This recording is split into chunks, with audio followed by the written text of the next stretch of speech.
film est beaucoup trop efficace. Salut tout le monde, on se retrouve pour parler du film Reset ou Fatal Countdown Reset, produit par Jackie Chan et mettant en scène la belle Yang Mi.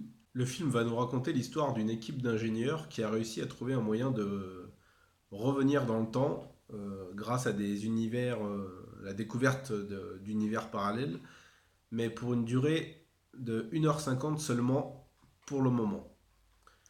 Le souci, c'est qu'un terroriste va chercher à s'emparer des données de ce projet, et pour ce faire, il va kidnapper le fils de Xiatian, l'héroïne donc qui est jouée par la belle Yang Mi, pour lui faire un odieux chantage et l'obliger à elle-même s'emparer des données et donc de corrompre le projet.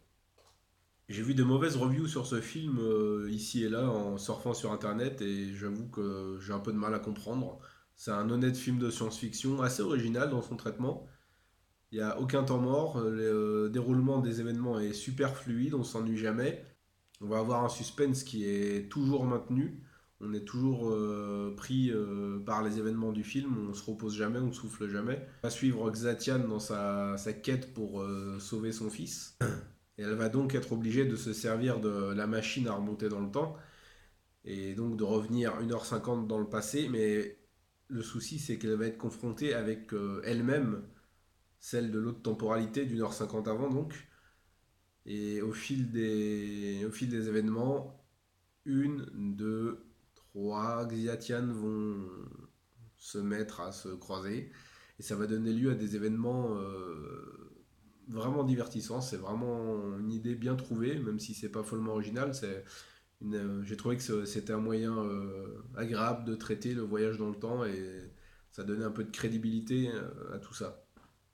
C'est un bon thriller de science-fiction, c'est agréable de voir la Chine sortir des films comme ça, comme je l'ai dit dans ma review de The Wandering Earth, ça change un peu des films en costume et des monstres gigantesques en images de synthèse et des princesses volantes.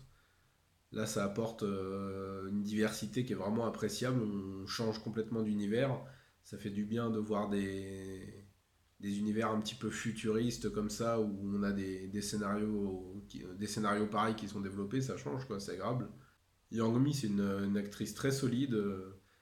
Elle doit jouer sur plusieurs registres là, et je trouve qu'elle s'en sort vraiment pas mal. Elle est bien mignonne en plus, donc ça sera un plaisir de suivre sa carrière. J'espère qu'elle va nous faire d'autres. J'espère qu'elle va nous faire d'autres films, hein, parce que ça sera un plaisir de la suivre, n'est-ce pas? Le méchant, il est joué par Wallace Huo. Il est pas mauvais. Une fois qu'on en apprend un peu plus sur ses motivations, on comprend un petit peu mieux son personnage de méchant, parce que la majeure partie du film, on suit en se disant que c'est juste un gros enfoiré. Et une fois qu'on comprend ce qui le pousse à agir ainsi, bon, on se dit ah oui, effectivement, il a ses motivations. Il n'y a pas beaucoup de séquences d'action dans le film.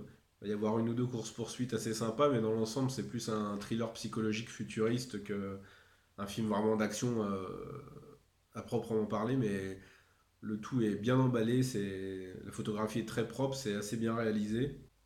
C'est un film assez original que je vous conseille. Je crois qu'il est disponible sur le site Kiss Asian, il me semble, ou sur le site New Asian TV. Il faudra que je revérifie à l'occasion, mais vous pouvez effectuer vos propres recherches, hein, vous le trouverez sans trop de mal, je pense. Donc pour moi, c'est un bon petit film de science-fiction. Je le regarderai, là c'était la deuxième fois que je le voyais pour les besoins de la chronique, et je le reverrai avec plaisir. C'est un très bon divertissement et je trouve le film bien réussi, bien sympathique. Donc si vous l'avez vu ou si vous projetez de le voir, n'hésitez pas à me laisser vos commentaires sous la vidéo, hein, ça fera plaisir de pouvoir échanger un petit peu. Je vous dis à la prochaine, regardez du cinéma asiatique, vous savez que ça déchire.